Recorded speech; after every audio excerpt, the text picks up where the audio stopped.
o criterios que debemos de respetar.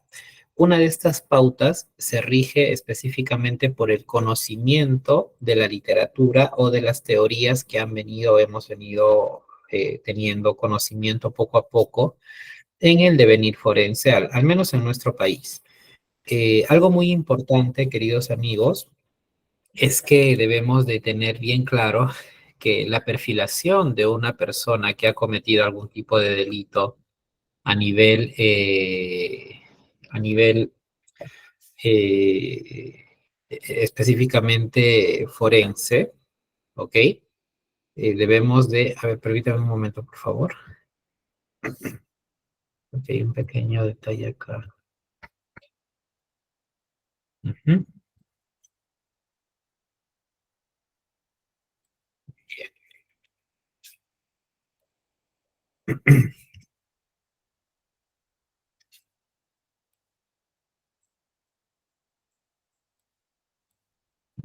Unos segundos, por favor.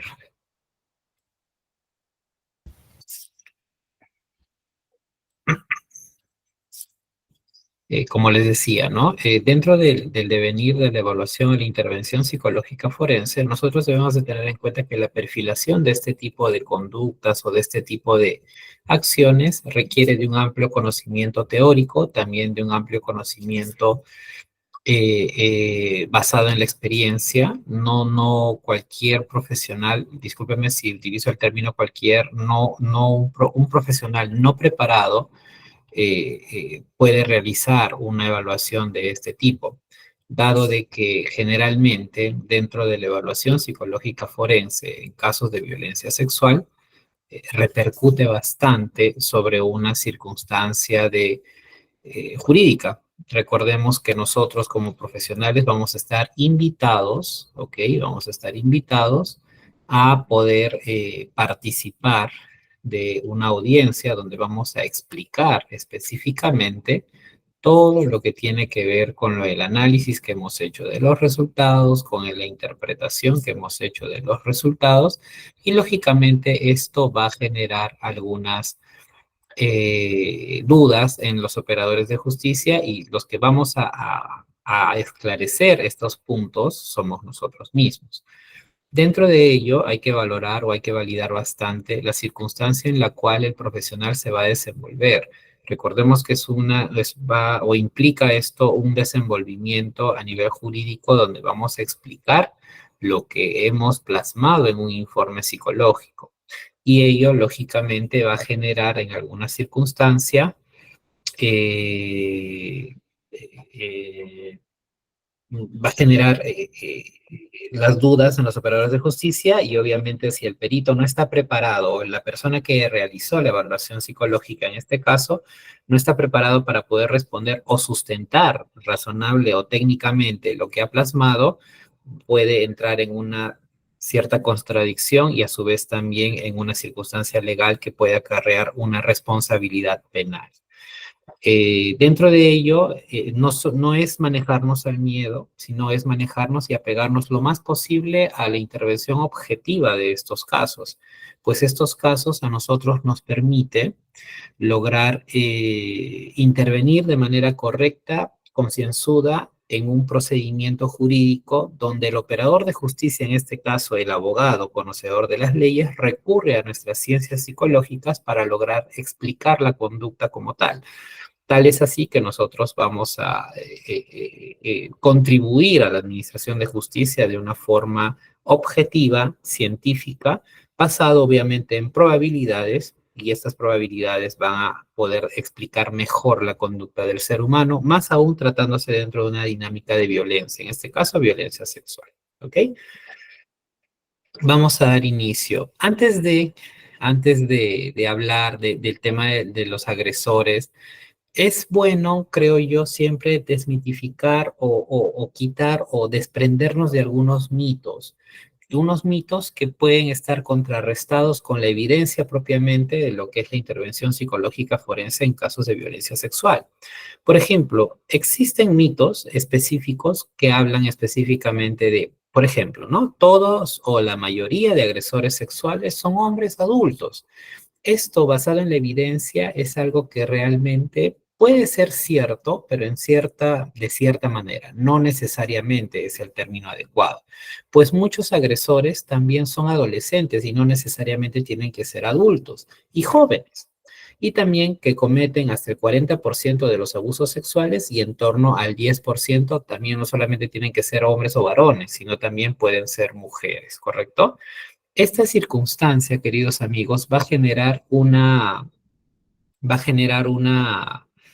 eh, un estigma social, pues esto lo hemos escuchado mucho, que la mayoría de agresores sexuales son varones y no son mujeres, pero esto no es así. Podemos ver ahora que porcentualmente de cada 10 casos de violencia sexual, podemos ver de que 2 o 3 casos son propiciados o son conductas delictivas realizadas o ejecutadas también por mujeres. Entonces, no podemos hablar en una tasa explícita o en una circunstancia explícita de decir solamente los varones adultos son los agresores, sino también hay adolescentes, jóvenes, tanto varones como mujeres, ¿correcto? Otro mito bastante escuchado o bastante sonado en la sociedad es que todos los delitos sexuales son violentos. Esto de los delitos sexuales que son violentos no necesariamente también tiene que ser, pues la evidencia que nos dice que la mayoría, ¿ok?, de eventos sexuales consiste en abusos u otros delitos sexuales que no necesariamente implican la ejecución de una violencia directa. ¿Qué quiere decir esto? De que existen dinámicas de abuso sexual propiamente, donde el agresor no necesariamente hace uso, ¿ok? No necesariamente hace uso de la fuerza física, sino más bien hace uso, por ejemplo, de la manipulación como un instrumento para poder alcanzar su objetivo, que en este caso es perpetrar o vulnerar la integridad física de una persona. También hablamos de una circunstancia de que no necesariamente una acción sexual tiene que ser aplicada bajo la violencia. Vemos casos, por ejemplo, de violación sexual de personas en estado de indefensión o en estado de inconsciencia, donde no necesariamente hubo un acto de violencia a estas personas.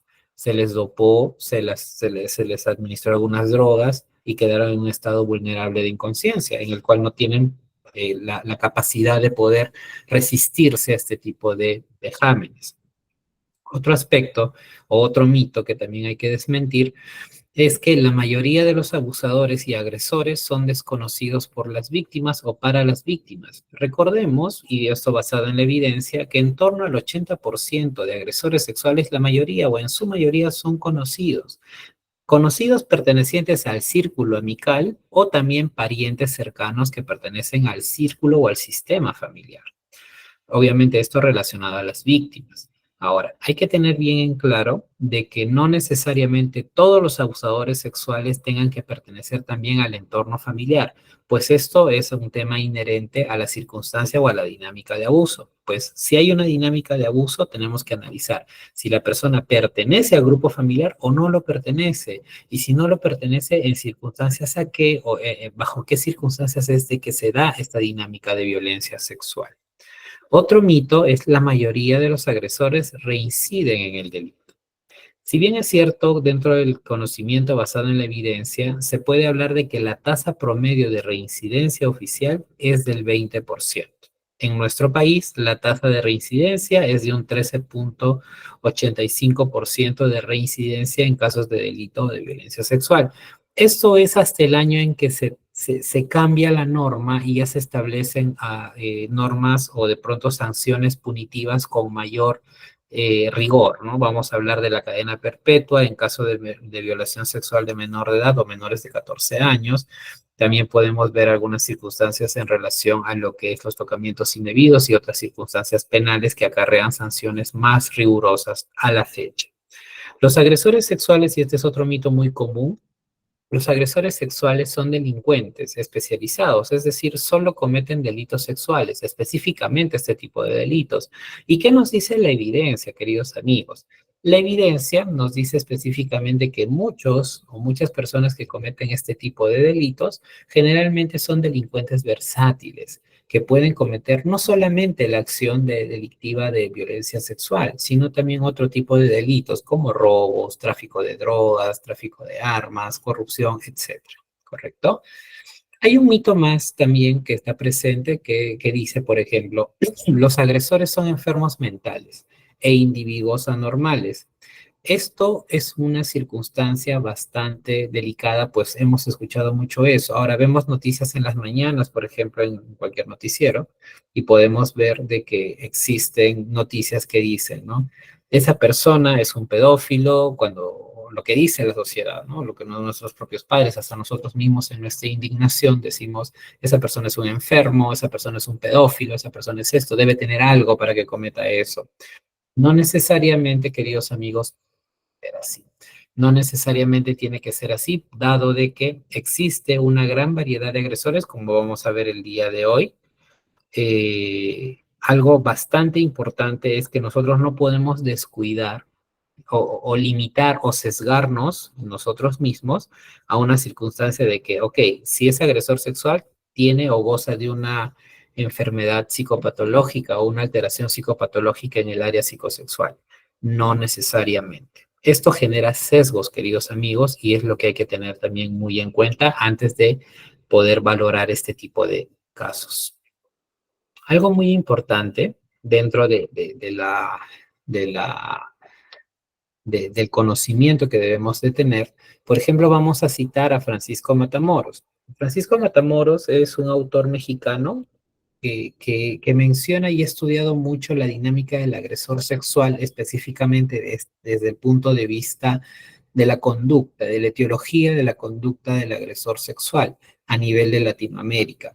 Es uno de los referentes a nivel de Latinoamérica, tengo la suerte de conocerlo, y esta persona en muchas de sus conferencias que imparte, incluso en los cursos que hemos podido dar y he tenido la oportunidad de poder ser también su asistente en su momento, él habla específicamente de una circunstancia de que el agresor sexual o el tema en general del agresor sexual es un tema complejo. No es un tema sencillo bueno, no hay temas sencillos en psicología, pero no es un tema reducido a menos para poder hablar simplemente de una perfilación criminal. Algo que se comete bastante en diferentes institutos o en diferentes, vamos a llamar, academias o eventos académicos, se habla mucho de una perfilación criminal, se habla mucho de un perfil del agresor sexual, que no necesariamente es, pues no existe un perfil determinado, definido de lo que es un agresor sexual.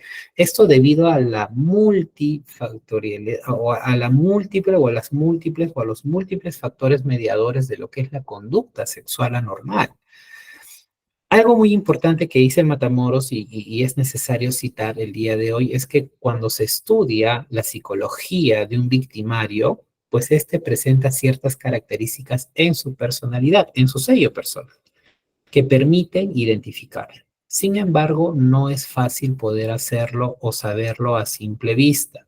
Por lo general, esto se logra haciendo una nueva evaluación con base en entrevistas y midiendo su personalidad mediante exámenes psicológicos y otros instrumentos analíticos desarrollados por investigadores expertos en la materia, que a su vez descubren la personalidad del agresor y la catalogan como tal.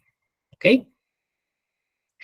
Vamos a hablar sobre un aspecto muy importante que tiene que ver con la clasificación de los agresores sexuales. Por ejemplo, eh, Gómez, en el año 1999, establece una tipología de agresores dividida en cuatro, realiza una taxonomía de cuatro tipologías de agresores sexuales. Por ejemplo, el primer tipo es el agresor sexual en el ámbito de la familia.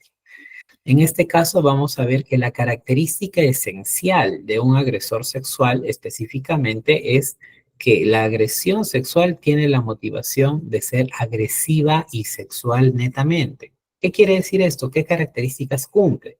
Es que los agresores, en este sentido, son posesivos, vigilan a la víctima y evitan que se relacione con otras personas.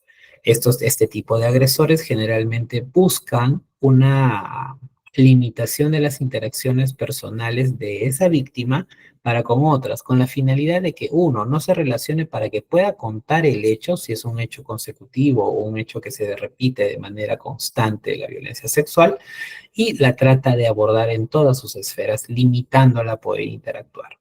Utilizan el miedo para bloquear o paralizar a la víctima. Te voy a matar si cuentas algo. Si tú dices algo, voy a matar a tu mamá, voy a matar a todas las personas que tú conozcas. También manifiestan un bajo nivel de autoestima y su inseguridad y es, perdón, es lo que le genera dudas y a la vez la duda lo que le genera es lógicamente una circunstancia de querer dominar o tener control sobre ello. Y cuando pierde el control puede tornarse más agresivo. Realiza una valoración ambivalente de la víctima. Por ejemplo, la quieren, pero la ridiculizan, la menosprecian, la agreden y la anulan. Yo recuerdo mucho un caso de en este caso un sujeto que estaba siendo denunciado por violación sexual a una persona que padecía de retardo mental certificada por CONADIS, que es una institución que certifica la discapacidad, en este caso en nuestro país. Resulta que el señor agarra y me decía, ¿no? ¿Qué cosa le vas a creer? Voy a utilizar los términos tal cuales me lo dijo. ¿Qué le vas a creer a esa loquita? Y es una loquita. Pobre, pobre loca, le van a estar creyendo a ella que yo le he violado. ¿Yo cómo le voy a violar? Yo no puedo violar. La intención de ridiculizar y minimizar a esta persona ya nos da un indicador o nos da un indicio. ¿Cuál es la circunstancia o la razón por la cual la quiere minimizar o menospreciar? Entonces, partiendo, perdón, del primer aspecto de lo que es la dinámica de abuso sexual, vamos a ver que existe ya una necesidad de imponerse frente a los demás por una circunstancia de mayor conocimiento intelectual, mayor asimilación de información en el entorno, etcétera. ¿Ok? También está que en este tipo de, o en esta tipología, según Gómez, habla de una vivencia de sexualidad alterada. Existen roles rígidos que de pronto no le permitieron a esta persona desarrollar su masturbación plenamente, la exploración del cuerpo de manera plenamente, y esos indicadores son muy marcados. Por ejemplo, cuando indagamos el área psicosexual y le preguntamos, ¿usted alguna vez se ha masturbado? Y él te va a decir, no, nunca, nunca me he masturbado, nunca lo he hecho. Y casualmente no lo he hecho. ¿Por qué? Porque para mí es una circunstancia mala, negativa, y en mi sociedad siempre decían que el que se masturba se vuelve loco, se le crecen le crecen pelos en las manos, etcétera. ¿Correcto? Entonces, esta circunstancia también es muy marcada y muy notoria. De pronto cuando le dices, en algún momento te has agarrado el pene, o a la mujer le dice, ¿alguna vez usted se ha masturbado? Y te dicen, no, nunca, eso es asqueroso, yo no puedo hacer eso, cuando es parte de un desarrollo natural y normal del desarrollo humano. Entonces también ese es un aspecto. Asimismo, entra a tallar también aquí la tendencia a la sumisión por el otro género, no solamente el aspecto femenino, sino también el rol masculino. Otra tipología, queridos amigos, que es bastante reconocida por Gómez, es el hecho de los agresores sexuales desconocidos, que están fuera del entorno familiar. En este caso, la característica esencial es que la agresión sexual tiene una motivación puramente agresiva y no sexual. Ojo, ¿eh? Generalmente aquí hay pobres habilidades sociales en estas personas, su inmadurez afectiva es evidente, trasluce con relaciones interpersonales muy inestables y cambiantes y volubles, existe un bajo nivel de autoestima, una necesidad de someter a sus víctimas para expresar su poder e imponerse frente a los demás. Existen dificultades también a nivel de que solo gozan al momento de causar daño, la falta de empatía hacia los demás, que también es muy, muy, muy importante. El agresor sexual que conoce a sus víctimas adultas. Por ejemplo, aquí vamos a ver que existe un patrón común entre el agresor sexual de menores de edad. Hay uno de víctimas adultas y otro de menores de edad. Los dos comparten de que la agresión sexual tiene una motivación narcisista, de que de satisfacer sus propios deseos. Vamos a verlo en ese sentido. El desarrollo social precario es una característica de este tipo de agresor de víctimas adultas.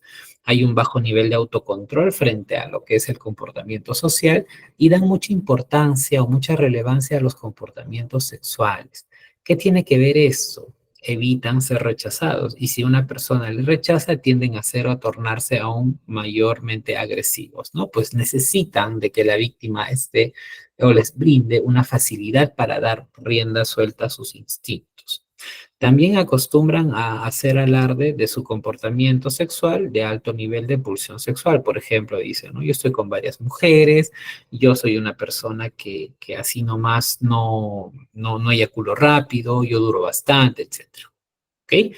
Ahora, en caso de los agresores sexuales de menores de edad, según Gómez, él refiere que existe una personalidad de tipo inmaduro. Son deficiencias o muestran deficiencias en el comportamiento sexual. Hay un desequilibrio afectivo, se sienten menos que los demás y estas personas tienen, obviamente la motivación narcisista, ¿no? Se sienten menos y por eso necesitan imponerse frente a otros. Presentan dificultades para establecer vínculos emocionales y afectivos estables y generalmente hay una característica que estas personas pueden haber o existe una gran probabilidad de que hayan sufrido algún tipo de abuso de niños o de adolescentes.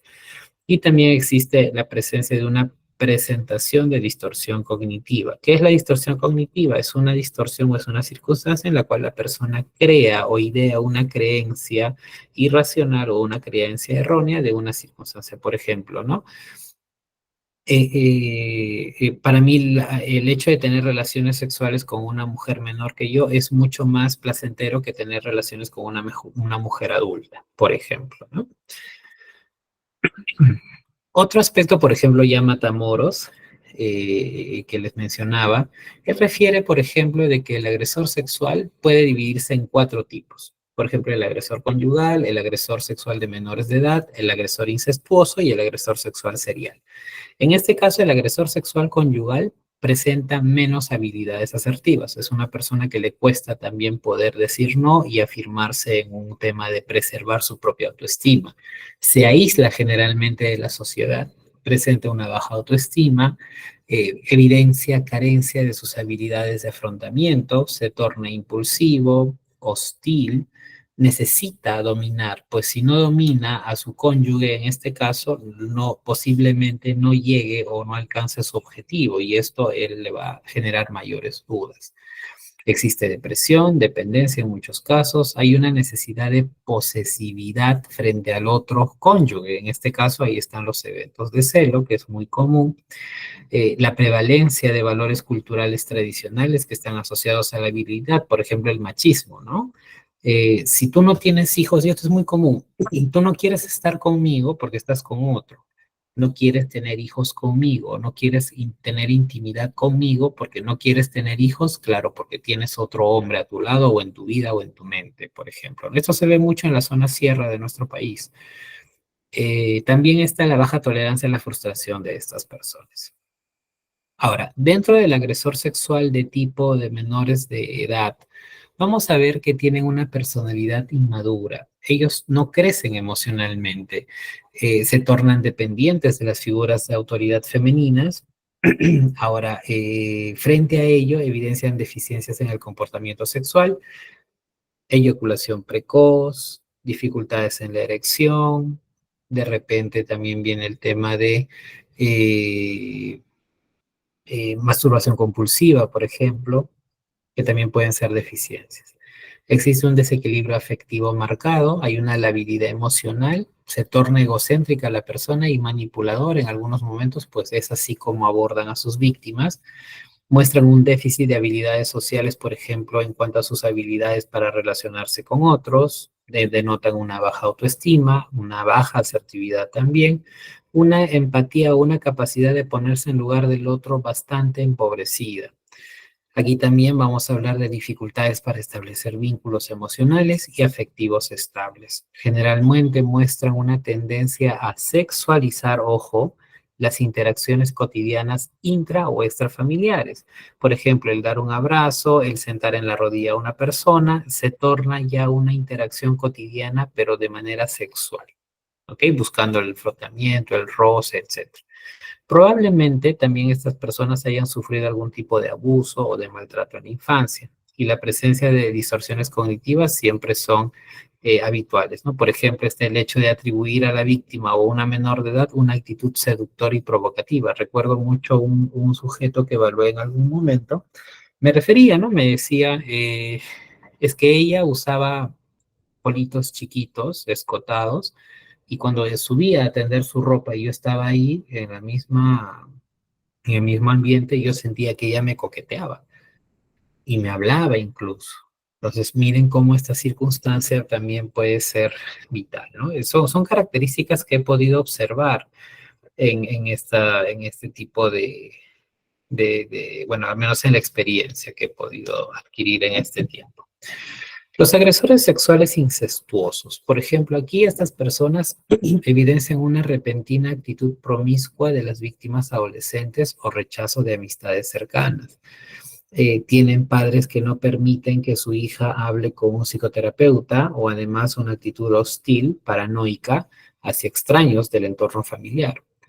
Hay antecedentes de incesto en la familia nuclear, de uno o ambos padres también, celos exagerados por parte de un padre cuya hija recién llega a la libertad, por ejemplo, o llega a la pubertad, perdón.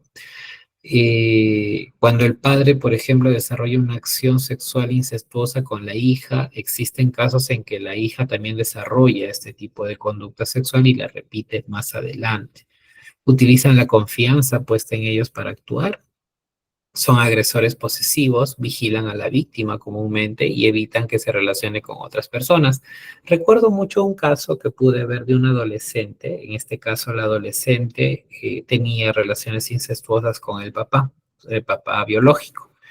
Y lo que solía decir, o cómo comenzó a notar este comportamiento el tío, porque es quien se da cuenta o advierte esta circunstancia, es que el papá le comenzaba a comprar muchos objetos de valor. Se los compraba, por ejemplo, la menor pedía un viaje a tal sitio, le daban el viaje, le decían, cómprame este vestido, le compraba, pese a que la mamá se oponía bueno, rotundamente a no comprarlo. ¿Quién iba a pensar eso, no? Bueno, será su papá, será esto, hasta que una vez el tío, en una circunstancia de una reunión social, logra advertir que el papá con la pequeña estaban besándose. No dijo nada, comenzó ahí un seguimiento este tío y comienza con el celular, da con el celular de la examinada y comienza a leer conversaciones donde obviamente no se ve una relación de padre e hija. ¿Ok? Entonces, en ese sentido, incluso habían fotos y demás.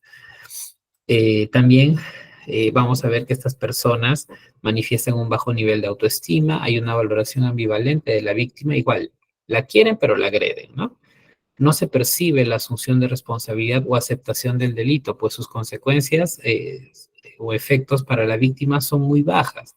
La víctima no se da cuenta en este caso que está haciendo eso. Y casualmente esta adolescente decía, no, pero es mi papá. Y si es mi papá, yo le he permitido. Además, yo lo amo. Mi papá recuerdo que me dijo la pequeña en algún momento. Existen roles rígidos y controladores y dominantes con una marcada autoridad en el rol masculino. Y a la vez hay una tendencia a la sumisión de la figura femenina a nivel pasivo y dependiente fuera de la familia. Ahora vamos a ver sobre los agresores sexuales seriales. En nuestro país, muy poco hemos conocido o hemos tenido este tipo de casos. Sin embargo, a nivel de Latinoamérica vamos a ver que sí han estado presentes. Por ejemplo, estas personas presentan un conflicto en la personalidad y o una problemática sexual marcada.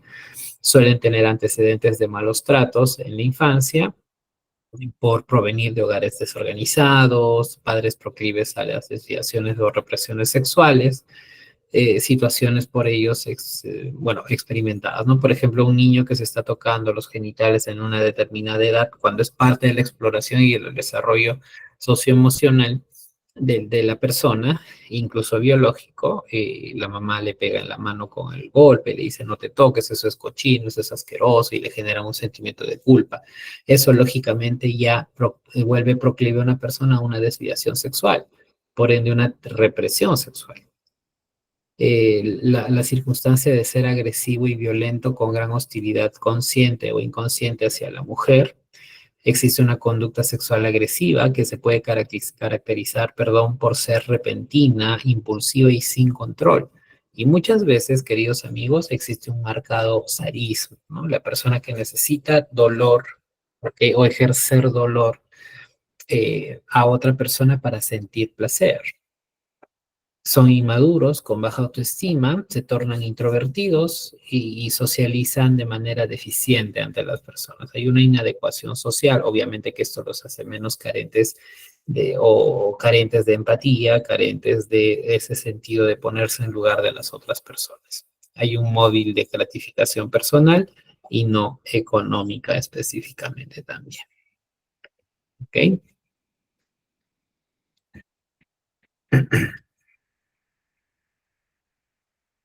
Bien.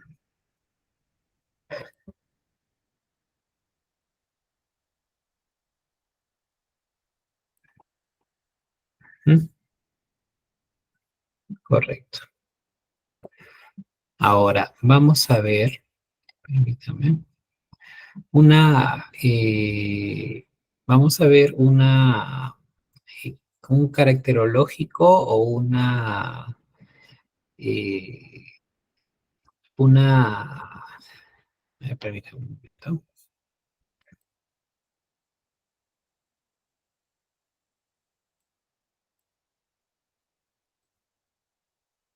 Bien,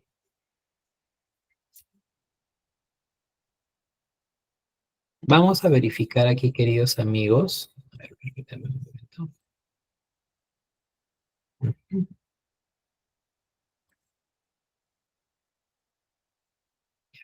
Vamos a ver ahora sobre una clasificación que también es muy importante y que nos permite a nosotros lograr, si se logra ver la pantalla compartida, ¿no? Por favor, me confirman. Sí, Sí se ve. profesor. Sí se ve, ¿no? Muchas gracias. Lo que estoy tratando de configurar. Bien. Dentro de esta presentación, aquí vamos a ver sobre la clasificación que hace, por ejemplo, Echeverría y Guarrique Echevarría ya un poco de manera más actual, ¿no? Por ejemplo, aquí hablamos específicamente de una clasificación de agresor sexual a nivel primario y secundario. Vamos a ver que en cuanto a lo que refieren estos autores que lo dicen que los agresores primarios evidencian tendencias sexuales compulsivas. Por ejemplo, dentro de su desenvolvimiento de personalidad, son personas que tienden a desarrollar aspectos prudentes y controlados en relación a su sexo. Son muy reservados, pero a la vez también frente a estímulos específicos pueden desencadenar esta conducta compulsiva. Son generalmente solitarios, poco interesados en las actividades sociales, se aíslan mucho de las actividades sociales, no experimentan culpa y vergüenza. Generalmente son personas que tienden a justificar mucho sus hechos o sus acciones, perdón, y premeditan generalmente su acto. Esos autores, tanto Echeverría como Guarrique Echevarría, Posada y Salazar, mencionan de que este propio perfil de los agresores primarios o dentro de esta gama de agresores primarios están presentes los famosos pedófilos, las personas que han desarrollado el desencadenamiento de placer frente al contacto de un niño o una persona que sea menor de edad específicamente. Y esto los hace premeditar sus actos. ¿Para qué? Para que ellos puedan manipular la circunstancia y puedan cometer sus acciones delictivas en cuanto a un niño. También hablamos de los agresores secundarios. Dentro de los agresores secundarios vamos a ver de que estas personas mantienen relaciones sexuales dentro de lo esperado. No vamos a advertir una circunstancia difícil en la cual la persona se inhiba de buscar o tener relaciones sexuales. Sin embargo, ante situaciones de soledad o estrés, llevan a cabo sus actos sexuales con menores de edad o personas también que sean vulnerables frente a su circunstancia. Esto tiene que ver mucho con lo que las personas experimentan aquí, sí, culpa y vergüenza, y no premeditan su acto, se tornan un poco más impulsivos cuando estos reciben o entran en una circunstancia de negación para poder tener algún tipo de, algún tipo de oportunidad frente a su víctima, ¿ok?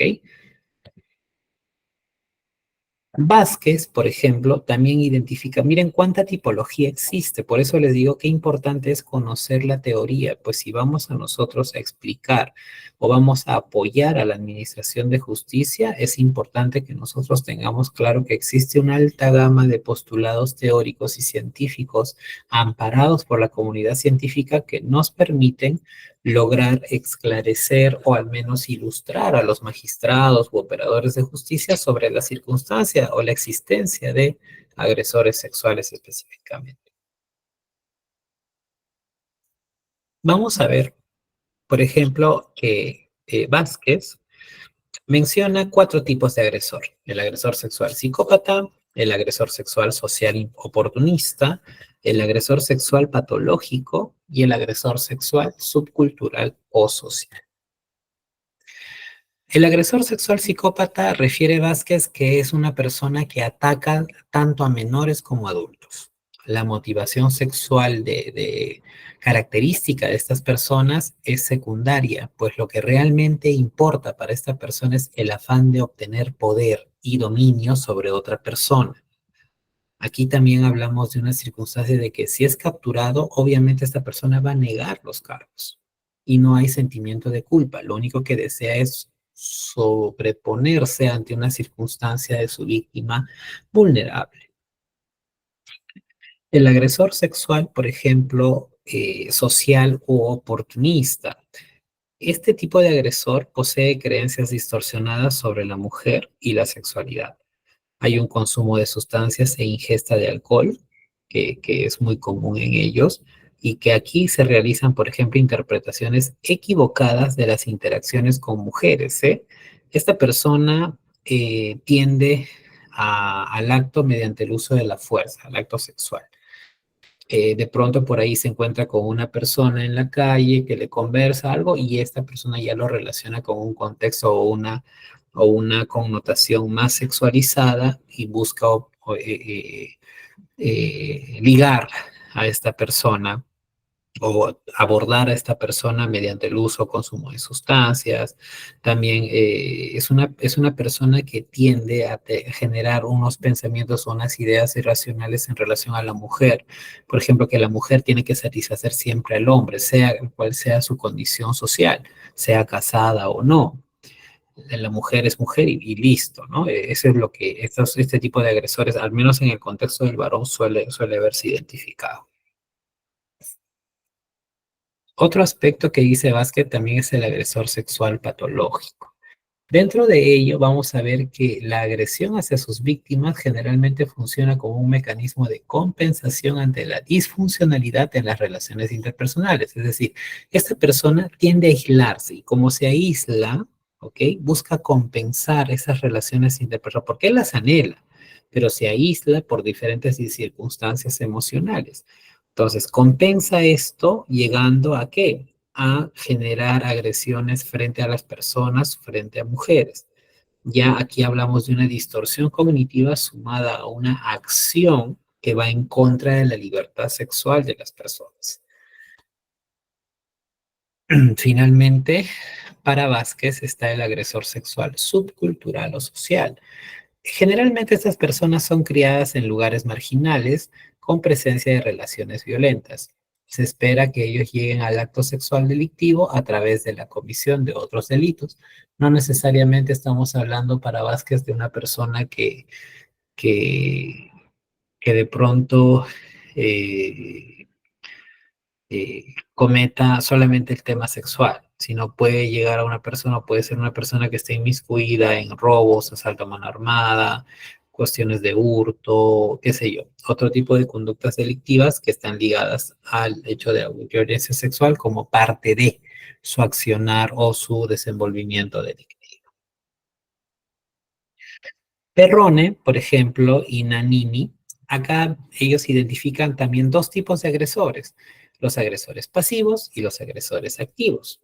Esta bibliografía lo van a tener, por favor, a los que se inscriban en el curso, decidan llevar la clase grabada, van a tener la oportunidad de obtener este material de láminas y a la vez también el material bibliográfico que ya lo facilite a plataforma y les pueda compartir una vez inscritos en el curso. ¿Ok?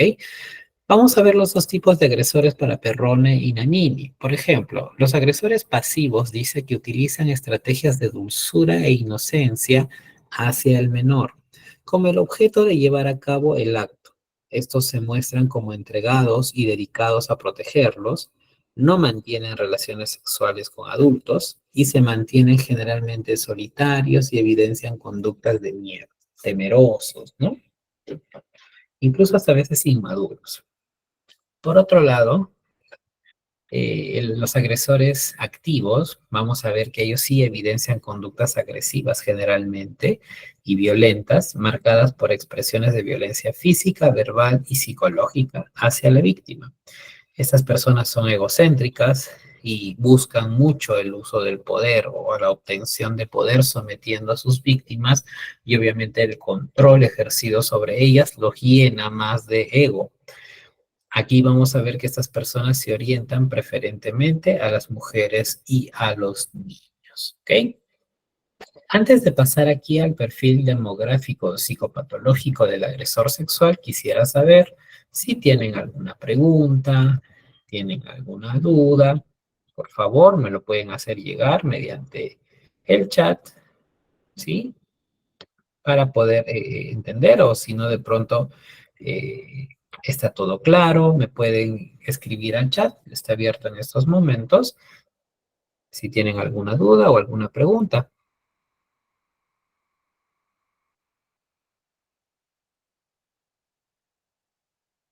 ¿Sí? ¿Hay alguna duda, alguna pregunta? Pueden utilizar el chat si gustan. Gabriela nos ha levantado la manito. A ver, Sí, buenas noches, psicólogo. adelante, Quería adelante. hacer una pregunta que hace 2 semanas, bueno, no soy perito, pero sí me interesa mucho. Yo estoy en el área clínica y me viene a consulta particular una persona que es diagnosticada y medicada, viene con el tema de esquizofrenia paranoide. Ya. Em, Esta persona viene porque dice que quería hablar con una psicóloga, porque se sentía un poco mal por lo que había hecho. ¿Y qué es lo que él me menciona? Me menciona que él por Messenger, por redes sociales, ha captado una menor de edad, en lo cual ha quedado a encontrarse con ella y con las características, por la forma como me ha mencionado los hechos. Él ha cometido pues una violación sexual, lo cual él me dice que su preocupación no es por lo que él ha cometido, porque él ha disfrutado del dolor que ha provocado, sino su preocupación era porque si ella llega, como es menor de edad, llega a denunciar, cómo iba a quedar su imagen. ¿No? Entonces eso me llamó un poco la atención. De repente usted ha tenido, con la experiencia que tiene, algunos casos de que tienen un diagnóstico de esquizofrenia y también tal vez tengan rasgos de psicopatía o ese tipo de conductas. La verdad que eso sí me ha llamado mucho la atención. Tal vez usted pueda resolver mis dudas. Sí, muchas gracias, colega Gabriela. Mira, definitivamente la circunstancia o la comisión de un delito de violencia sexual, para el caso específico que nos comentas, Gabriela, gracias por el caso. Algo muy importante que resaltar es la característica psicopatológica que ya estaba o instaurada de manera anterior a la conducta delictiva, vamos a decir así, como un factor predisponente. Con esto no quiero decir que necesariamente las personas que padecen de esquizofrenia paranoide sean agresores sexuales, ojo, pero sí existe una posibilidad que tanto los síntomas positivos o negativos de una esquizofrenia paranoide puedan estar ligados a una circunstancia de tipo sexual, que es bastante común. Ahora, recordemos que una condición de esquizofrenia no limita la capacidad intelectual de las personas. Por el contrario, existen personas que padecen de esquizofrenia e incluso te pueden puntuar en su CI por encima o superior al promedio. Entonces, esta circunstancia, lógicamente, te dice, ¿no? Y acá sale mucho el tema de lo que decía Matamoros, por ahí leí una pregunta, ¿dónde lo colocamos, no?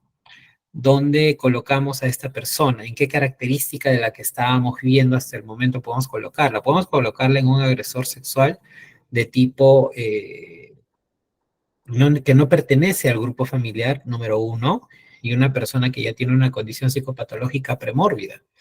O sea, ya existe una connotación psicopatológica que va a hacer que él pueda reincidir en la conducta, que es lo más probable, y que también esta persona está viendo por sí misma. Los rasgos o los indicadores narcisistas que tiene, es decir, que se preocupa por su imagen, se preocupa por su propia realidad y no por la víctima, ya hace una condición de psicopatía. Ojo, la psicopatía no está tipificada en nuestros manuales de diagnóstico, pero sí existe una condición contextual en la que igual nosotros podemos hablar de una circunstancia psicopatológica que está vulnerando la tranquilidad o el normal desenvolvimiento social de una persona. En este caso hablamos de una violación sexual. Lo recomendable en estos casos es que esta persona, como padece de una circunstancia de psicopatológica, también hay que descartar, y esto puede suceder, estimada Gabriela, que esta persona realmente haya cometido este tipo de vejámenes que se atribuye, pues puede ser parte de su sintomatología el hecho de haber creído que ha cometido ese tipo de delitos. Ahora, si esta persona está segura y lo ha hecho, lo que le lleva a conseguir o al menos hablar sobre ello es una circunstancia en la cual puede estar haciendo no necesariamente un sentimiento de culpa, puede estar buscando un motivo para lograr captar más personas para poder abusarlas de pronto. Sería bueno en este tipo de casos, en el ámbito clínico, pueden pasar muchas cosas, que te contactes con algún familiar cercano a esta persona, cercano a ella o a él, y puedas también conversar y obtener mayor información en cuanto a su desenvolvimiento. Y si es que ya ha tenido antecedentes penales y darle las recomendaciones necesarias para que esta persona tome previsión, tanto a la familia con esta persona, ¿para qué? Para que no cometa delitos. Pues si lo va a cometer, podría llegar a una circunstancia de inimputabilidad, pero sí puede ser sancionado también con normas sociales, ¿no? Que hoy por hoy ya nuestra legislatura permite. Personas no necesariamente tienen que ser catalogadas como inimputables, sino ahora también inimputables quiere decir personas que no son pasibles de sanción y no van a la cárcel, pero ahora existen hospitales psiquiátricos también en los centros de reclutamiento o en los centros penitenciarios, ¿ok? Entonces sí sería necesario incluir o inmiscuir, estimada Gabriela, a la familia, hacer de conocimiento a la familia respecto a ello, por la condición en la cual se encuentra esta persona, hablamos de la condición de esquizofrenia, hacer partícipe del tratamiento a las personas y a su vez también eh, habría que verificar la conducta delictiva y la probabilidad de que pueda cometer algún tipo de violencia sexual también. ¿Ok? Víctor, adelante, por favor.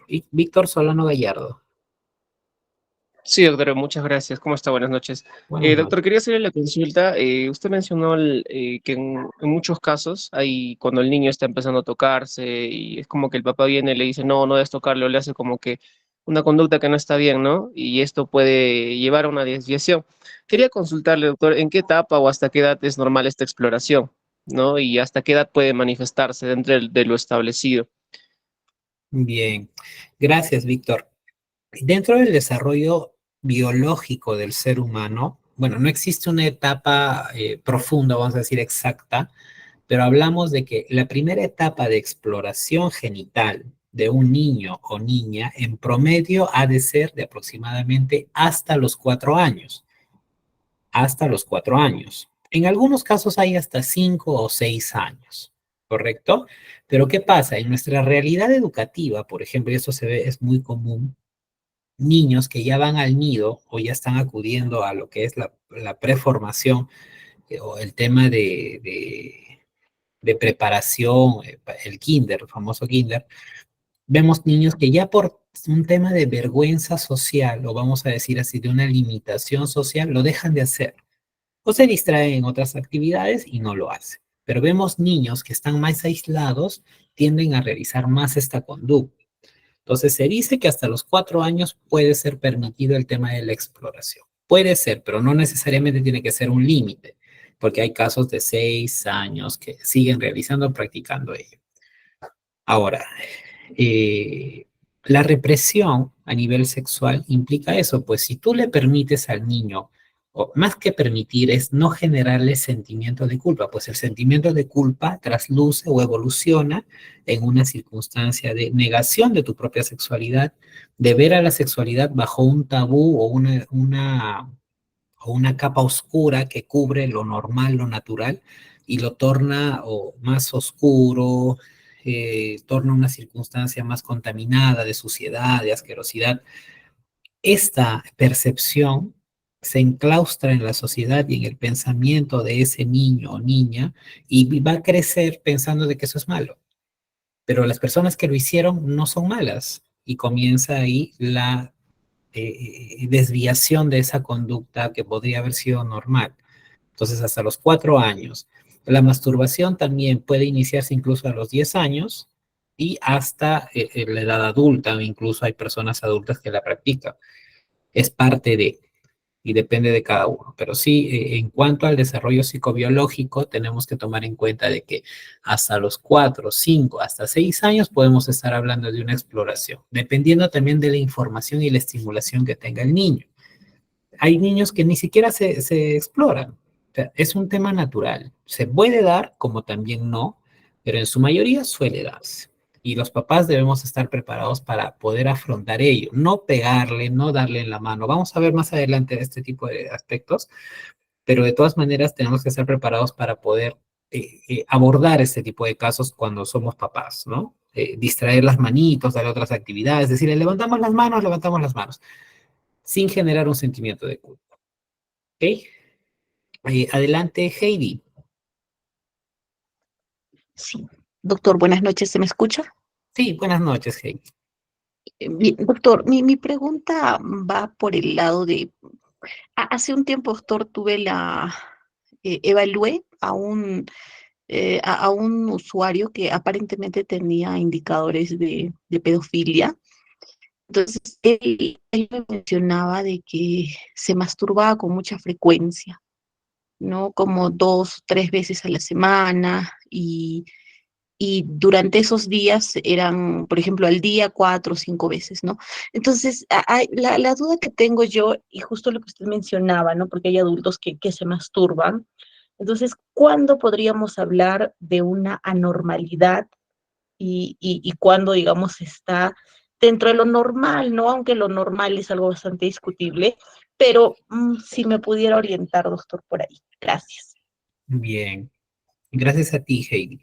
Hay un aspecto muy importante. A ver, la conducta se torna anormal, ¿ok? La conducta se torna anormal siempre y cuando vulnere el normal funcionamiento de esta persona. Por ejemplo, ¿no? Siempre pongo este ejemplo para explicar lo que es la conducta normal y anormal. Eh, Hay una persona en el ámbito clínico, viene, te consulta y te dice, mire, ¿sabe qué? Yo cada vez que salgo de casa, cierro la manija de la puerta, de mi puerta, y me aseguro como 3 o 4 veces que esté cerrada la manija de la puerta por seguridad. Esto no me genera inconvenientes, igual me aseguro, porque si no lo hago, me siento incómodo.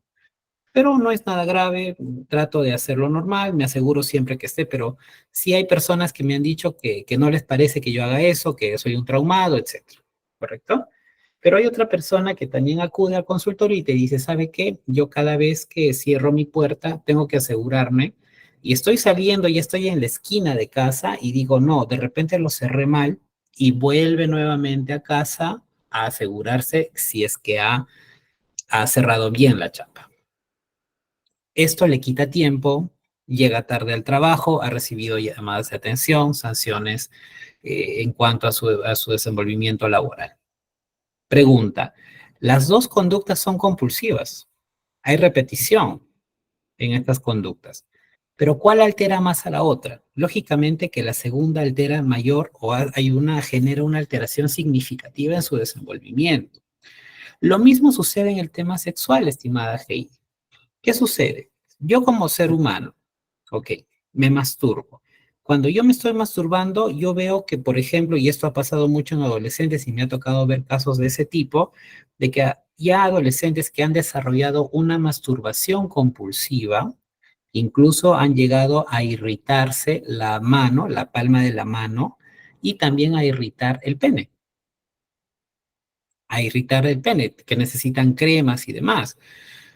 El punto es de que la masturbación, cuando se torna compulsiva, cuando ya se da en un exceso, como te comento de este adolescente que llegaba a masturbarse incluso mucho más de 8 veces cada 2 días o un día, y si no lograba masturbarse, estaba irritable, molesto, fastidiado, y demás otras circunstancias que alteraban significativamente todo su desenvolvimiento, no el hecho de masturbación propiamente, sino que todo su entorno, no el hecho de que estaba irritada la piel, no el hecho de que ya estaba desarrollando un cuadro de infección y demás. Más allá era el tema de sus relaciones interpersonales, quería estar más en casa, revisando pornografía, viendo videos pornográficos, qué sé yo, incluso me decía que llegaba a espiar a la vecina y otros aspectos. Entonces, vamos a ver de que la conducta, siempre y cuando altere más esferas de desenvolvimiento social, se va a tornar más anormal o más desadaptativa. ¿Ok? Entonces, lo mismo sucede en esto, el mismo termómetro para medir lo que es la masturbación. Mientras más se dé, más probabilidad de alterar el normal funcionamiento de las personas, ¿ok? Por todos los estragos que genera. Entonces, si la masturbación se da de manera compulsiva y genera estos cambios a nivel de escuela, relaciones interpersonales, a nivel físico, a nivel a nivel social, perdón, familiar y demás, ya estamos hablando de una alteración significativa a causa de. Entonces, es importante valorar estos factores mediadores en cuanto a la conducta sexual. No podemos aislar solamente el hecho de decir, se masturba, y entonces por la cantidad, ¿no? Recuerdo una vez un juez me dijo, ok, se ha masturbado, pero ¿qué tiene que ver acá la frecuencia o la intensidad en la cual se masturba para que esta persona pueda llegar a cometer un delito contra la libertad sexual? Pero no necesariamente es la frecuencia y la intensidad, también depende mucho de qué aspectos en su vida están alteradas a consecuencia de esa conducta compulsiva, ¿correcto? Entonces, el hecho de la masturbación puede tornarse también, de acuerdo a lo que afecta o significativamente en su desenvolvimiento, se puede tornar como anormal. De que la masturbación es buena, es adecuada o es esperable, sí. No es mala, no es negativa, pero también el exceso de todo obviamente hace daño. ¿Ok? Hay algunos participantes que han escrito. Vamos a ver, Verónica. Buenas noches. ¿Qué tipo de test psicométricos son las que usted utilizaría en caso de agresores sexuales? Mira, yo utilizo un instrumento que de pronto es auxiliar, no lo utilizo como determinante, pero utilizo bastante el instrumento o el cuestionario de actitudes sexuales de Eisen. Se los voy a pasar por plataforma, si gustan, lo pueden usar. Yo lo utilizo mucho, pero como un tema más ya de corroborador de datos, más no como un instrumento que me va a dar el resultado o el perfil específico a nivel sexual de esta persona. ¿Ok? Definitivamente a mí me ayudan mucho mi entrevista psicológica, mi observación de conducta, la aplicación de instrumentos proyectivos y por ahí el test de actitudes sexuales de Eisen. Generalmente aplico esa batería. Bien. María de Los Ángeles nos dice, en este caso, ¿cuál de las teorías del agresor sexual? Bueno, sí respondimos eso, estábamos viendo en el tema de lo que nos contaba Gabriela, ¿no? El agresor psicopatológico que ya tiene también una conducta psicopática en relación al normal desenvolvimiento de las otras personas. Ingrid, qué gusto tenerte, Ingrid, aquí. Muy buenas noches. Nos dice, ¿los psicólogos clínicos también pueden realizar el informe psicológico y psicosexual o solo los forenses llevan a cabo el informe psicosexual? Mira, hoy por hoy existe una normativa a nivel nacional donde todos los especialistas del ámbito de la psicología o de la salud mental somos los expertos en poder acudir o conocedores de la conducta para poder acudir al llamado de la justicia para esclarecer algunos hechos. No en todos los lugares existe un psicólogo forense, también existen los psicólogos clínicos y por ello, por ley, podemos participar y no podemos negarnos ante la solicitud más aún de una autoridad competente que puede ser la policía, la fiscalía o el poder judicial. ¿Ok? Entonces sí podemos hacerlo y también por eso es que se entiende que debemos de conocer también este aspecto para evitar el mínimo de errores que tengamos. ¿Ok? José nos dice, quisiera saber por dónde un psicólogo clínico puede iniciar en el área forense para dedicarse netamente al área y cuáles son los organismos con los que nos relacionamos. El psicólogo clínico, bueno, ya la diferencia no es tan marcada, estimado Jorge, como le decía Ingrid. Ya la ley nos faculta, tanto del aspecto clínico o forense, ya nos faculta para poder contribuir o ayudar a la administración de justicia. Sin embargo, esta circunstancia también tiene mucho que ver el hecho de la preparación. Claro que el psicólogo forense tiene un conocimiento especializado porque forma parte de una capacitación explícita o una formación o una segunda especialidad. Y al tenerla o contar con una segunda especialidad, te permite ya, como dice su nombre, ¿no? Una especialidad que te permite pronunciarte ya de manera muy fehaciente o específica, más que fehaciente, ¿no? ¿Qué aspectos deben indicarse en el perfil psicosexual? Bueno, ya lo vamos a ver. Víctor nos dice, quería aprovechar también para realizar otra consulta. Con respecto a lo tipificado en el Código Penal, la pedofilia y la pederastía, ¿qué criterios tienen en cuenta? Asimismo, la perfilación de puntos la perfilación, ¿qué puntos se tienen que tener en cuenta? Y para finalizar, ¿en qué persona, cómo es que una persona lleva a desarrollar tanto la pedofilia o pederastía? ¿Hay alguna personalidad tendiente que conlleve estas dos parafilias? Bien. Respondiendo a la primera pregunta, el Código Procesal Penal en nuestro país castiga la pedofilia o tanto la pederastía como una circunstancia muy grave. Por eso es que la sanción es cadena perpetua cuando son menores de 14 años. ¿Ok? Para la perfilación, ¿qué puntos hay que tener en cuenta? Que esta persona tenga una desviación en el área psicosexual, específicamente el desarrollo de una parafilia. Las parafilias en nuestro país, bueno, al menos a nivel mundial, conocemos más de 80 parafilias, pero las más conocidas son el voyeurismo, el fetichismo, froturismo, el sadismo, en fin, exhibicionismo, la pedofilia, que tiene que ver mucho con una alteración significativa del desenvolvimiento sexual, tanto a nivel de distorsión cognitiva, emocional y conductual. ¿Correcto? ¿Hay una personalidad tendiente? Sí, generalmente, y esto lo habla Matamoros en su investigación, que dice que las personas con rasgo de personalidad narcisista, rasgo de personalidad antisocial, son las más proclives a tener esta característica de pedofilia. Son las más proclives. Ahí tengo una lámina que un poquito van a poder leer y van a poder ilustrarse. Vamos a continuar. Yo estaría muy contento. Mira, ya son 9:12. Hay mucho de qué hablar en realidad, bastante de qué hablar, pero vamos a continuar, ¿ya? Nos dice, un informe psicosexual puede concluir con una parafilia. Nosotros podemos concluir con una característica. Por ejemplo, ¿no? Si yo identifiqué un fetichismo, claro, un fetichismo, vamos a ver de qué tan nocivo es este fetichismo para las personas y yo lo voy a describir.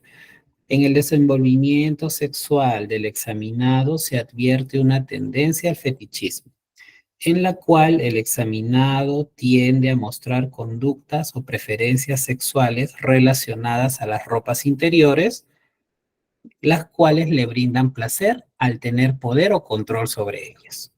Con eso estoy describiendo la conducta y dando a entender de que es probable de que tenga una conducta fetichista. ¿Correcto? Ya el operador de justicia, en sí, estimada Ariadna, los psicólogos estamos preparados para emitir diagnósticos, solo que lastimosamente nuestra ley aún no apoya o soporta el hecho de que un psicólogo pueda diagnosticar. Pero nuestra labor tiene una labor, una función de diagnóstico y está en la ley del trabajo del psicólogo, no lo digo yo, solo que existe otra ley de salud mental que de pronto ha desfasado un poco, voy a decir así, involuntariamente, ha sacado de foco de diagnóstico al psicólogo y ha inmiscuido a un médico cirujano para que pueda realizar un diagnóstico cuando no existe un médico psiquiatra. Es un punto, yo creo yo, más de leyes. Esperemos que esto cambie. Tengo entendido que el Colegio de Psicólogos está trabajando en ello a nivel nacional. Esperemos que haya modificaciones de pronto, ¿no? Pero sí, podemos, de que podemos hacerlo, estamos totalmente capacitados para hacerlo. De eso no cabe duda. ¿Ok?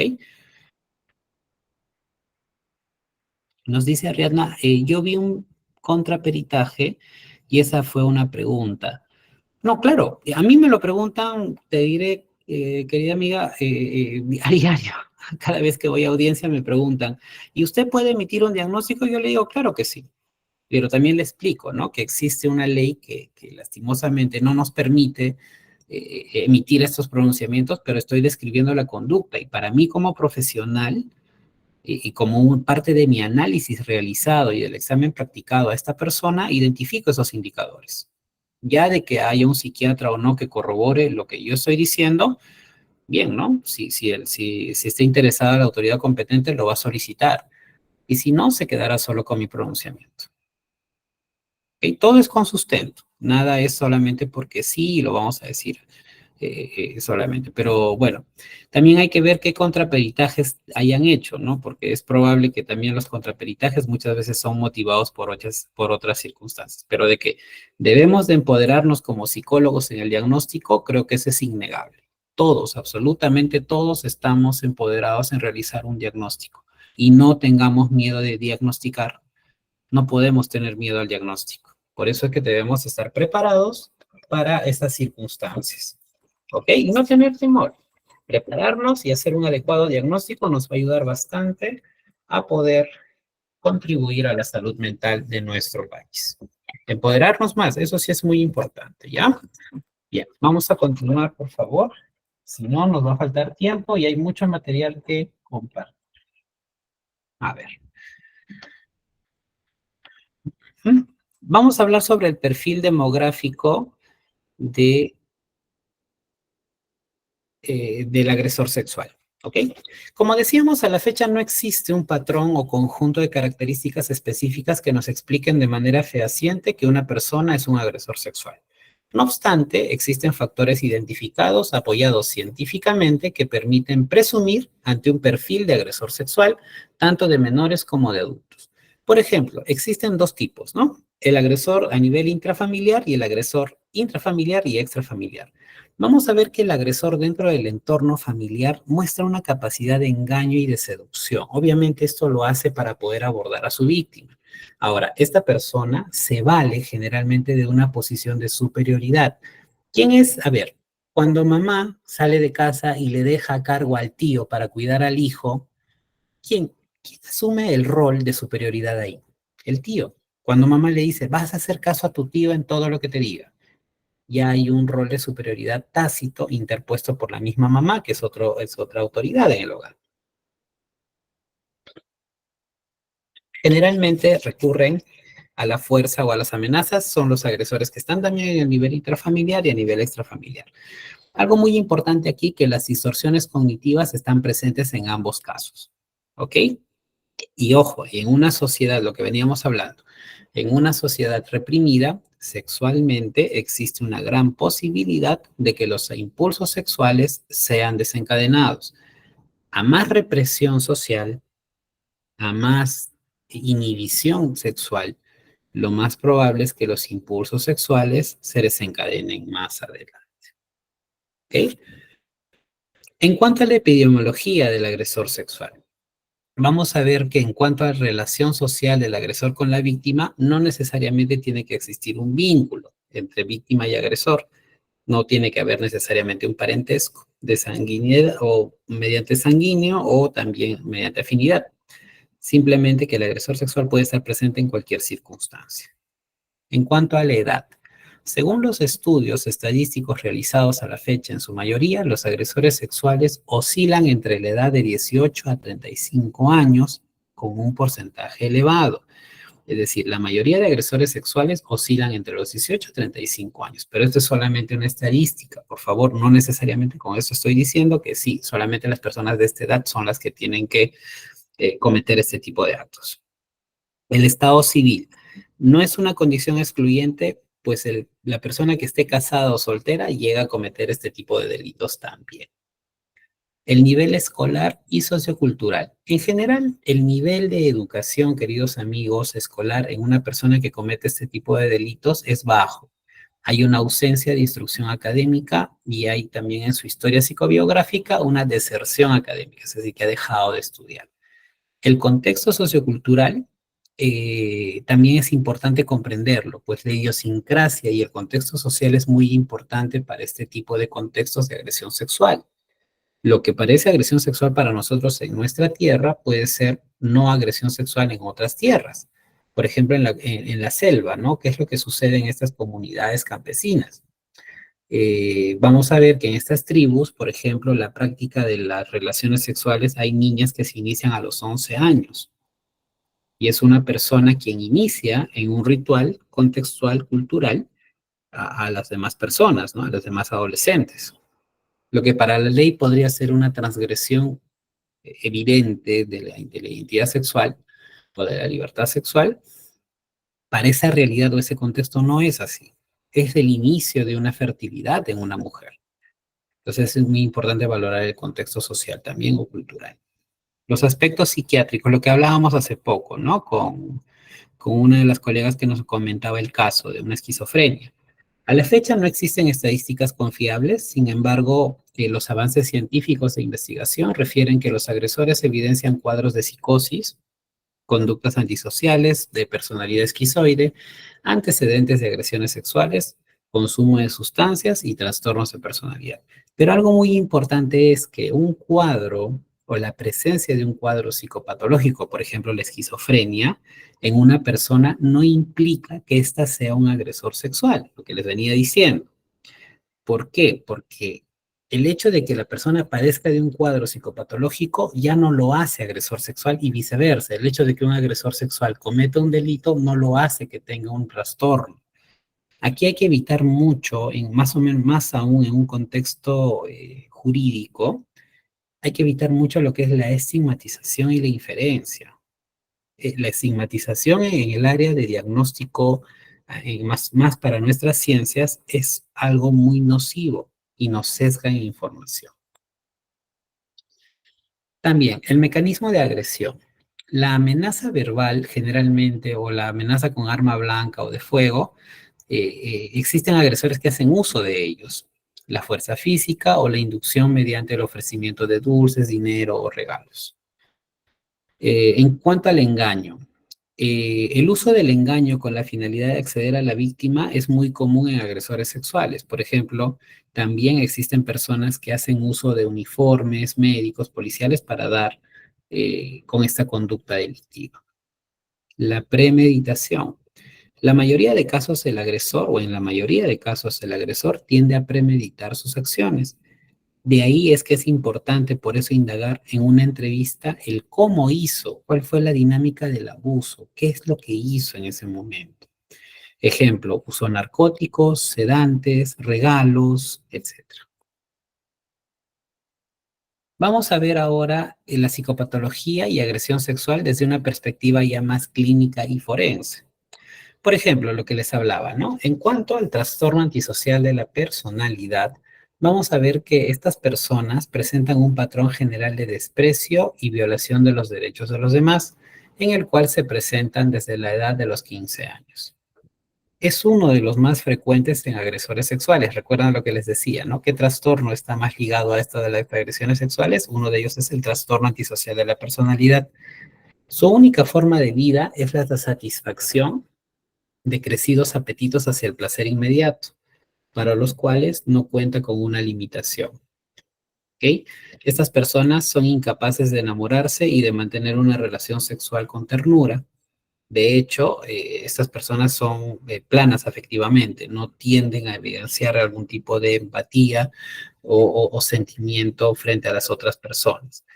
Su vida sexual es bastante impersonal, trivial y bastante poco, bueno, muy poco integrada. Sin embargo, puede fingir pasión desbordante en un enamoramiento total y tener relaciones sexuales con la víctima que está utilizando. ¿Ok? Eso también lo menciona Matamoros en su libro. Otro aspecto, a ver, por ejemplo, tenemos al trastorno límite de la personalidad. El patrón de relaciones interpersonales inestables e intensas, que es lo característico en este tipo de trastornos, existe una alteración de la identidad, de la autoimagen o sentido de sí mismo, acusada obviamente y persistentemente inestable. Aquí la característica esencial es la impulsividad, la ira y la inestabilidad emocional. Aquí son frecuentes en estas personas los arrebatos de ira, incomprensibles y desproporcionados, y estos pueden adoptar formas de violencia explícitas. Aquí vamos a ver que dentro de las teorías actuales se hace hincapié en la incapacidad para conseguir intimidad y la poca habilidad para relacionarse. Recordemos que una persona que padece de trastorno límite de la personalidad le cuesta mucho llegar a vincularse con una persona por su propia inestabilidad, por su propia inseguridad instaurada en su patrón conductual. Y esto obviamente genera una escasa habilidad para relacionarse con los demás. Dentro de ello, vamos a ver de que estas personas no han tenido modelos adecuados durante la etapa de desarrollo. Dentro de ello, evidencia problemas sociales y por consiguiente no han tenido la oportunidad de aprender a relacionarse correctamente con las demás personas. Cáceres, por ejemplo, da una explicación a este tipo de trastornos y refiriendo que es el hecho de que ellos mismos hayan sido objeto de abusos en la infancia, es probable, potenciándose el desarrollo de trastornos de personalidad. Dentro de ello, esta inestabilidad emocional que presentan estas personas que padecen este trastorno los lleva a cometer delitos sexuales, obviamente basados en qué, en su inseguridad, y generalmente agreden a personas menores de edad, pues necesitan compensar esa realidad, necesitan sentirse más seguros de sí mismos y aferrarse a alguien. ¿Ok? Aquí viene el otro trastorno que les mencionaba, ¿no? Narcisista de la personalidad. Aquí la persona está preocupada por las fantasías de éxito ilimitado, poder, brillantez, belleza o amor imaginario. Es interpersonalmente explotador, de característica esencial, y cuando puede saca provecho de los demás. El trastorno narcisista también se asocia frecuentemente a desviaciones sexuales o las parafilias. Miren qué interesante. Estas surgen como resultado del problema de que humilla a la pareja para demostrarse a sí mismo el cariño y la admiración. Tiene relaciones sexuales con la pareja, la fuerza a tener relaciones sexuales a su pareja. ¿Para qué? Para que pueda humillarla y tenerla sometida constantemente. Y esto nutre o compensa su necesidad de éxito ilimitado. ¿Correcto? Con cierta frecuencia, el narcisista recurre a comportamientos sexuales sádicos con la pareja y a la que puede someter a todo tipo de vejaciones, aludiendo incluso que si no acepta es porque no la quiere lo suficiente o además otras circunstancias que se puedan dar. ¿Ven? Entonces, también tenemos en el trastorno de la personalidad por evitación, vamos a ver que estas personas evitan trabajos o actividades que implican un contacto interpersonal. Obviamente que la persona aquí reprime las relaciones íntimas por el miedo a ser avergonzado o ridiculizado. Es muy común ver este tipo de patrón conductual en personas que tienen, por ejemplo, dificultades en la erección, eyaculación precoz. Qué importante es conocer estos aspectos orgánicos, pues también van a repercutir sobre esta presencia del trastorno. Carrasco, por ejemplo, cita como conductas relevantes en el ámbito forense los abusos, las agresiones sexuales, el consumo de drogas y las tentativas de suicidio en estas personas. Buscan la aceptación constantemente, se aferran a sus víctimas, que es muy común, y también se expresan o ellos expresan argumentos específicos sobre el hecho de la pedofilia, ¿no? Por ejemplo, se expresan argumentos dentro de teorías actuales que proponen como explicación a la pedofilia de los problemas de relación. Esas personas no se relacionan con sus pares, con los adultos, se relacionan con niños y también tendrían más dificultad a la hora de establecer vínculos emocionales junto con una persona que sea de su edad. Más bien buscan una sensación de indefensión para verse hacia sí mismos y poder compartir alguna deficiencia, en este caso con los niños, pues demuestran una conducta pueril, inmadura, donde pueden caer bien a los niños, ¿no? Y obviamente esto se sustenta en la vulnerabilidad que estas personas desarrollan para relacionarse con otros adultos. En el caso del trastorno esquizoide de la personalidad, el tipo o el individuo en este caso no desea ni disfruta de las relaciones personales, incluso de formar parte de su familia. Escoge actividades solitarias, tiene escaso o ningún interés por relacionarse en un tema sexual con otra persona. A modo de ilustrar, como las personalidades esquizoides se han relacionado con actos delictivos, vale la pena señalar que un estudio citado por Bonet, por ejemplo, en el que encontró que la mayoría de los delitos de robo o delitos para este tipo de personalidad son robo, hurto, homicidio, estafas y violaciones en un 3.25%. Esto lo menciona Matamoros también en su artículo científico. Ahí está citado, lo pueden buscar. Es muy interesante lo que refiere Matamoros en relación a ello. Ahora, nos hablaba uno de nuestros amigos asistentes el día de hoy, nos mencionaba por dónde inicio examinando al agresor sexual. ¿Qué es lo que tengo que determinar? ¿Cuál es mi primer paso? Primero es, lógicamente, conocer. El ámbito sexual es muy amplio y parte mucho desde el desarrollo perinatal y de la primera infancia. ¿Cómo es que se fue desarrollando esta persona? ¿Qué parámetros conductuales tuvo para poder corregir sus conductas? ¿Cómo fue el cariño, el apego, el sistema de apego en estas personas? ¿Cómo desarrolló su sexualidad desde la infancia? Si recibió o no información respecto a la sexualidad, partiendo del reconocimiento básico de las partes del cuerpo, cómo se llama el genital que me tocó tener, y etcétera. ¿Ok? En cuanto a la niñez, de igual forma, este niño llegó a explorarse cuando eras niño, llegaste a explorarte tus genitales, ¿recuerdas ello o no recuerdas?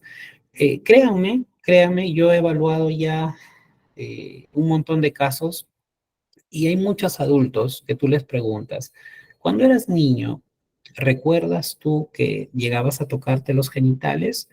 Y en su mayoría les puedo decir, ya voy a poner un número a modo de ejemplo, de 100 casos que he visto, 93 casos me habrán dicho que sí recuerdan que su mamá les dijo que sí, les reprendió cuando se estaban tocando los genitales y que era algo malo. ¿Ok? Es importante descartar eso, el tema de represión. En la pubertad de igual forma, ¿no? El tema del sueño húmedo, en las mujercitas también, pues las mujercitas también se masturban, más aún ahora que estamos en un periodo de ventana abierta al mundo, existen adolescentes, mujeres que también se exploran su cuerpo, se toman fotos, las comparten entre sus amigas y demás otras conductas que para un papá de esta actualidad puede ser muy, pero muy escandaloso, pero ya es parte de una realidad y necesitamos conocer, ¿sí? Parte de la adolescencia también con el tema de la masturbación y las relaciones interpersonales en cuanto a la interacción de géneros. Algo muy importante aquí es que la enseñanza de los padres, ¿ok? La ausencia de información necesaria en estos periodos críticos, queridos amigos, va a generar un problema, ¿ok? Primero, vamos a ver que en este periodo se instauran conductas de aprendizaje que no se pueden modificar más adelante. Esto se menciona bastante con los artículos de Joe Bowley, de Bruce Linton, de Cheburúa, de Matamoros, de Gómez, etc. Muchos coinciden que en estos periodos críticos es donde se instauran realmente las patologías a nivel psicosexual o las desviaciones a nivel sexual. Estas etapas de desarrollo se predisponen o aquí es donde se predisponen el desencadenamiento de conductas sexuales en la vida adulta, incluso las parafilias. Estos trastornos, por ejemplo, amigos que acabamos de ver, tienen una historia de vida, desde cómo el niño se fue formando, cómo ese nuevo ser que llegó a esa familia fue finiquitando sus patrones conductuales, desde su temperamento hasta la conformación de su carácter. Y estas circunstancias, lógicamente, hacen más proclive a una persona a cometer algún tipo de delitos sexuales propiamente. Entonces, vamos a partir específicamente de conocer el desarrollo de estas personas como estructura individual y a su vez como parte de la interacción que tiene con su familia y con su sociedad a nivel del ámbito sexual, ¿correcto? Entonces, eso es muy importante. ¿Qué métodos e instrumentos vamos a poder utilizar en el diagnóstico de este tipo de casos? Vamos a ver. La entrevista psicológica, definitivamente. La entrevista psicológica es un instrumento muy, pero muy fundamental en este tipo de casos. Bueno, creo que para la aplicación en la psicología en general.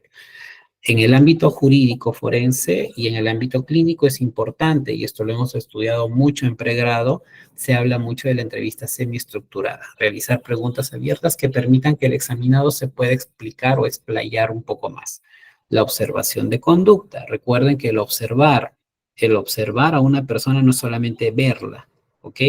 Es específicamente hacer una observación general, luego hacer una observación específica en relación a lo que le estoy preguntando. Por ejemplo, si le pregunto del ámbito sexual, ¿qué es lo que tengo que ver? De repente acciones de resistencia, ¿no? Cada vez que me habla de masturbación, cruza los brazos, orienta la mirada al piso.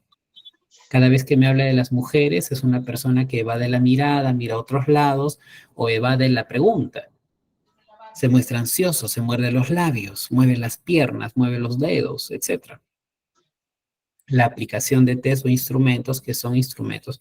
Miren, yo no estoy en contra de la aplicación de los instrumentos psicológicos, pero sí les digo algo.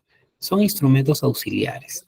Nosotros los psicólogos tenemos que ser expertos en lo que es la entrevista psicológica y la observación de conducta. La aplicación de instrumentos ya nos sirve como una etapa de corroboración de datos, queridos amigos. Aquí corroboramos datos con algunos test o instrumentos. Podemos aplicar test psicométricos o proyectivos. Ahora, pero hay que recordar que son instrumentos auxiliares. Y también al ser aplicados, recuerden que cada test tiene su ficha de nacimiento, como se llama, ¿no? O su manual, su ficha técnica. Y estos deben cumplir con parámetros muy necesarios que son la estandarización, la validez y la confiabilidad. Son aspectos muy, pero muy importantes para este tipo de casos. ¿Ok? Muy bien. ¿Qué indagamos en un diagnóstico? El aspecto perinatal, como hemos visto, ¿no? En el ámbito sexual, conocemos cómo era desde que era niño. Aquí vamos a conocer todo, ¿no? A nivel perinatal, en la niñez, en la adolescencia, en la educación, en el trabajo, los hábitos e intereses.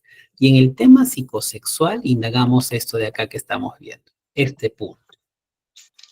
Desarrollo de la primera infancia, la niñez, la pubertad, la adolescencia y todas esas limitaciones que haya podido tener o deficiencias que haya podido manifestar. ¿Ok?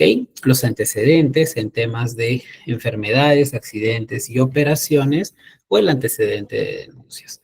Lo mismo, lo propio. Si yo analizo a la persona como tal, tengo que conocer el entorno donde ha crecido esta persona. Pues, por ejemplo, Milon habla bastante de esto. La persona genera patrones desadaptativos también de acuerdo a su entorno y de acuerdo a las características que presenta, pero el entorno muchas veces juega un papel determinante en su desenvolvimiento. Entonces, por ejemplo, yo no me relaciono mucho con las mujeres porque mi mamá era una persona muy castrante conmigo, muy cortante y nunca se relacionó conmigo. Más paraba con mi papá y bueno, mi mamá le he generado como un tipo de rechazo. No es que no la quiera, pero yo la quiero. Hay personas que te dicen eso. ¿Y cómo podría ser determinante esta información en sus propias relaciones interpersonales con el género femenino? ¿Repercute? Claro que sí, repercute. la relación con la pareja, si tiene hijos, cuál es la dinámica familiar en la que ha crecido y en la cual se desenvuelve a la fecha y qué actitud tiene la familia, ¿correcto? Muy bien, con eso estamos acabando nuestra intervención, o al menos mi intervención.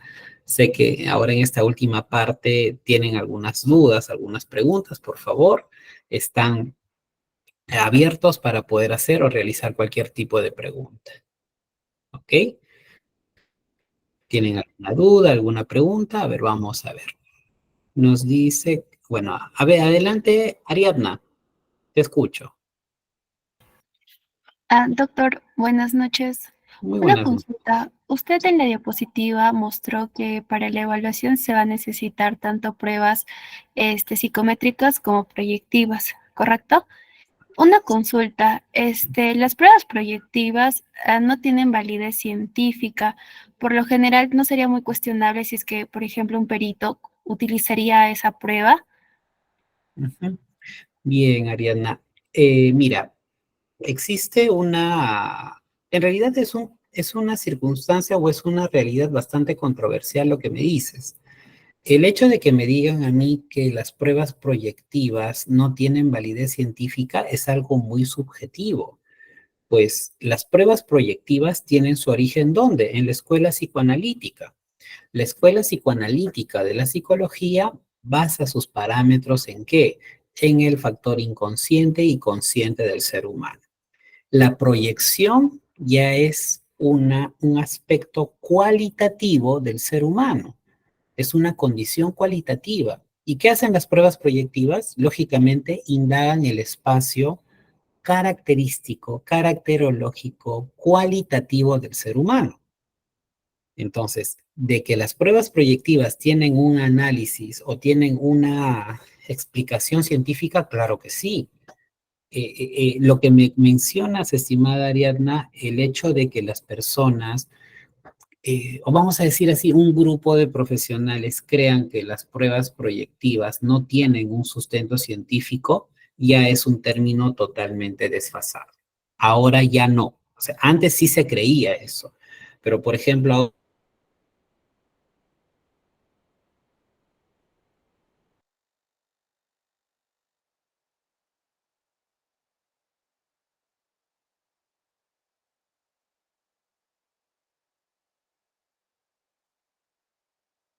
Esperemos un ratito, por favor.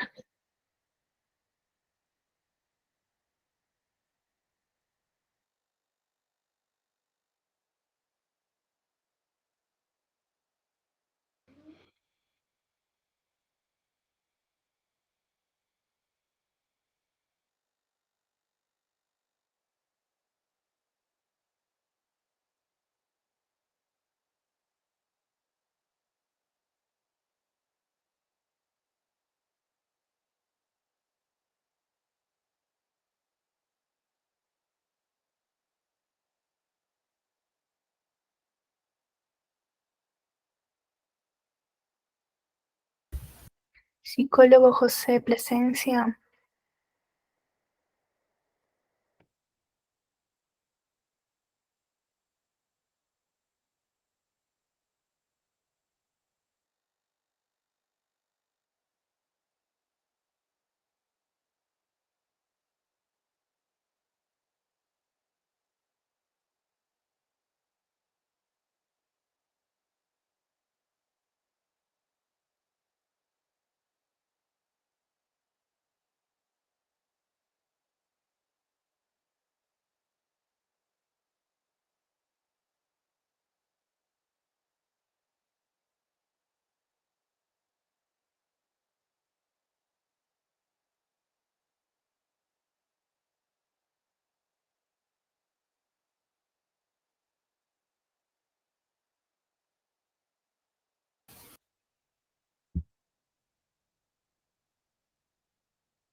Vamos a esperar un momento mientras se conecta el psicólogo José Plasencia. Parece que tuvo un poco de fallas con su conexión.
Buenas noches, ya el psicólogo está en el mic.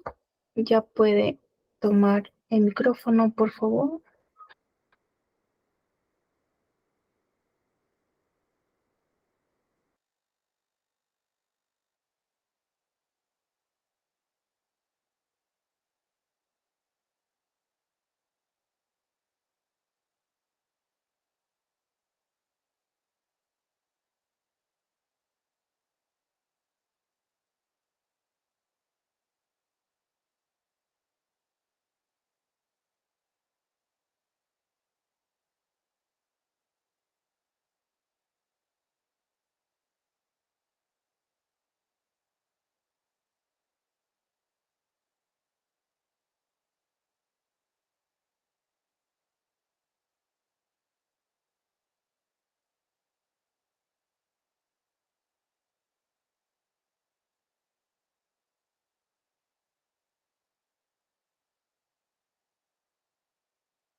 Muy buenas noches con todos los presentes.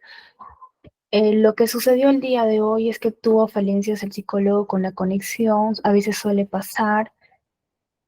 El psicólogo ha estado respondiendo las últimas preguntas por el chat. Si bien es cierto, a veces este tipo de cosas nos puede pasar a cualquiera de nosotros.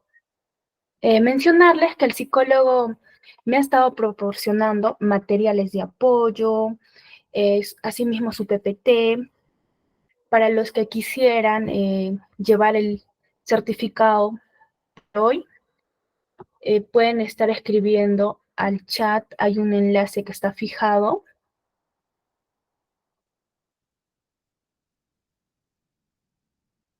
Hay un enlace que está fijado y para más información pueden estar escribiendo a ese chat.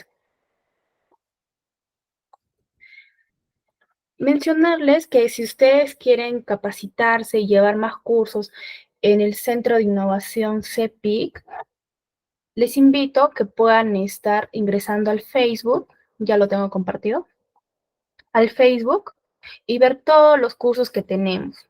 Por ejemplo, el día lunes 22 de abril tenemos el curso especializado en psicología educativa, que son programas anti-bullying, diseño, implementación y evaluación. Va a estar a cargo del psicólogo Piero Montesierra.